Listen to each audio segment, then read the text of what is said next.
ต่อกันที่เรื่องของคุณแม่นะคะคุณแม่ลีน่าจังค่ะ ให้ไปละลาบละล้วงอะไรกับลาวเขาเนี่ยนะคะเดี๋ยวมาดูกันคือเว็บไซต์โทรโข่งค่ะเป็นเว็บไซต์ข่าวของลาวนะคะเขาก็รายงานข่าวที่ทางนางลีน่าจังนะคะขออภัยเว้นวรรคผิดนางลีน่าจังจันจาค่ะเจ้าของเพจข่าวโหดและรายการออนไลน์หลายรายการไปบุกสถานทูตลาวประจำกรุงเทพเพื่อเรียกร้องให้ทางการลาวเนี่ยค่ะ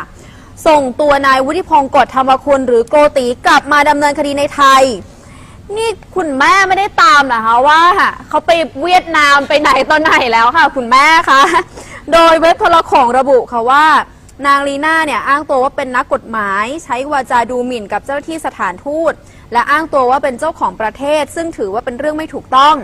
นอกจากนี้แม้ว่าเจ้าหน้าที่จะอนุญาตให้นางลีน่าเข้าไปยื่นหนังสือในสถานทูตแต่ก็ไม่ประสบความสำเร็จเนื่องจากนางลีน่ายืนยันว่าจะให้ทีมงานเนี่ยเข้าไปถ่ายรูปแล้วก็วิดีโอคลิปด้วยแต่สถานทูตไม่ยินยอมเนื่องจากเป็นสถานที่ราชการไม่อนุญาตให้มีการถ่ายภาพหรือวิดีโอหากไม่ได้รับอนุญาตเป็นลายลักษณ์อักษรเมื่อไม่สามารถเข้าไปได้ก็ยังใช้วาจาไม่สุภาพต่างๆนานา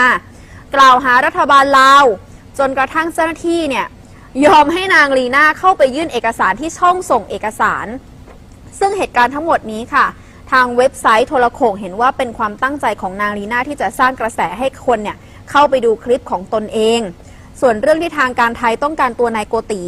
ทางเว็บไซต์โทรโข่งระบุว่าทางการลาวและไทยได้ติดต่อประสานงานกันอยู่แล้วแต่ยังไม่มีพยานหลักฐานชัดเจนซึ่งทางการลาวพร้อมให้ความร่วมมือกับทางการไทยเมื่อมีหลักฐานชัดเกี่ยวกับผู้ที่ไทยต้องการตัว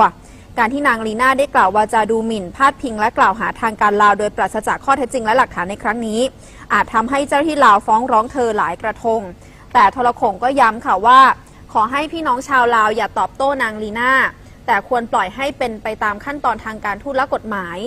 ในเพจ Facebook ของโทรโข่งซึ่งมีผู้ติดตามกว่า 500,000 คนมีการแชร์ข่าวนี้โดยมีผู้กดไลค์กว่า 11,000 คนและแชร์เกือบ 3,000 ครั้ง